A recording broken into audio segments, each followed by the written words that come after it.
حضرت ابو ذر غفاری رضی اللہ تعالی عنہ سے روایت ہے،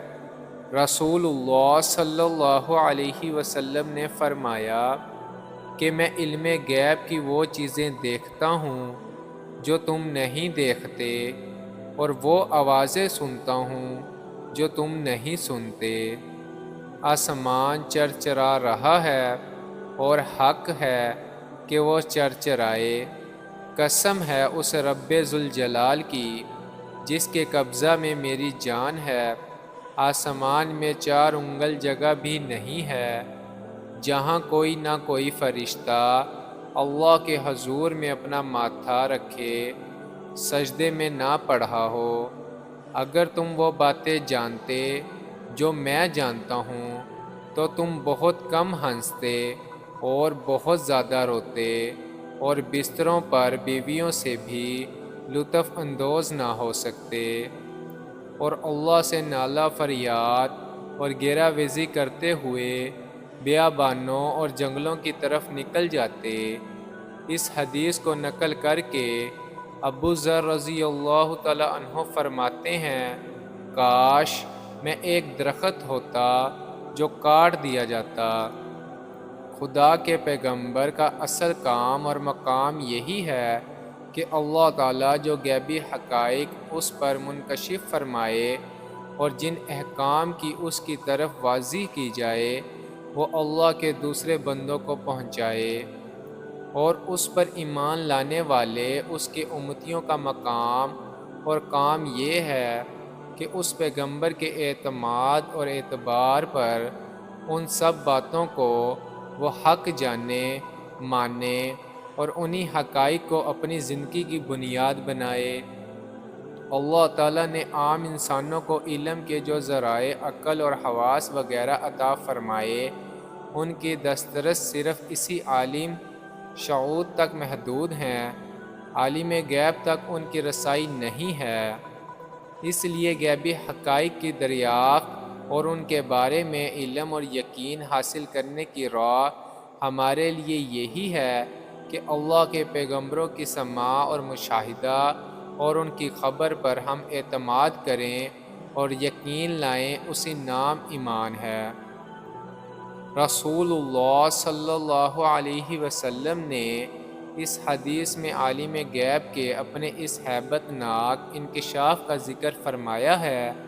کہ اللہ کے جلال اور فرشتوں کی کثرت سے آسمان چرچرا رہا ہے، اور 4 انگل بھر جگہ بھی اس میں ایسی نہیں ہے جہاں کوئی فرشتہ سر بسجود نہ ہو۔ حضور صلی اللہ علیہ وسلم نے فرمایا کہ اگر میری طرح تم بھی وہ سب کچھ جان لو جو میں جانتا ہوں اور جو دیکھتا ہوں سنتا ہوں تو تم اس دنیا میں اس طرح ہنسی خوشی نہ رہ سکو، بستروں پر بیویوں سے لطف اندوزی کا بھی تم کو ہوش نہ رہے،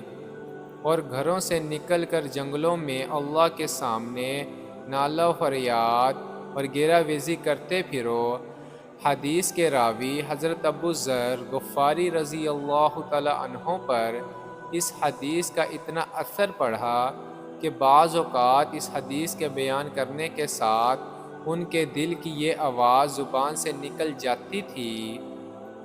اے کاش میں ایک درخت ہوتا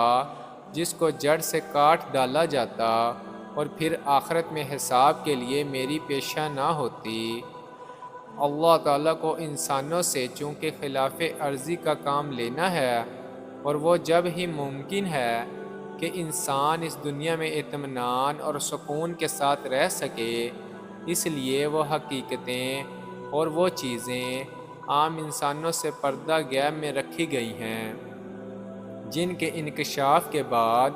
آدمی اس دنیا میں سکون سے نہیں رہ سکتا، مثلاً قبر کا یاد، دوزخ کا عذاب،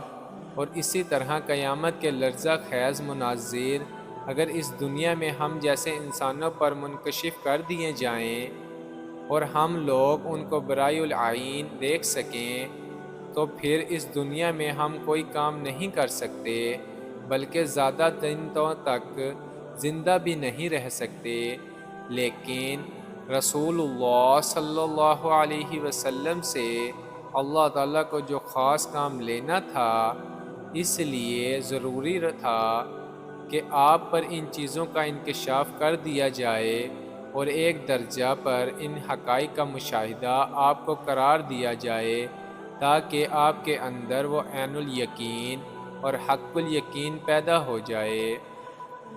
جس کی آپ کی منصب عالی اور کار عظیم کے لیے ضرورت تھی۔ اس لیے اس قسم کے بہت سے غیبی حقائق آپ پر منکشف کیے گئے، اور اسی کے ساتھ حکمت خداوندی نے آپ کے قلب مبارک کو وہ غیر معمولی طاقت بھی بخشی کہ اس انکشاف اور مشاہدہ کے باوجود آپ اپنے تمام فرائض منصبی کو بحسن خوبی انجام دے سکیں اور دنیا میں ایسی جامعہ اور معطل زندگی گزار سکیں جو قیامت تک پیدا ہونے والے ہر قسم اور ہر طبقے کے انسانوں کے لیے نمونہ بن سکے۔ صلی اللہ علیہ وسلم۔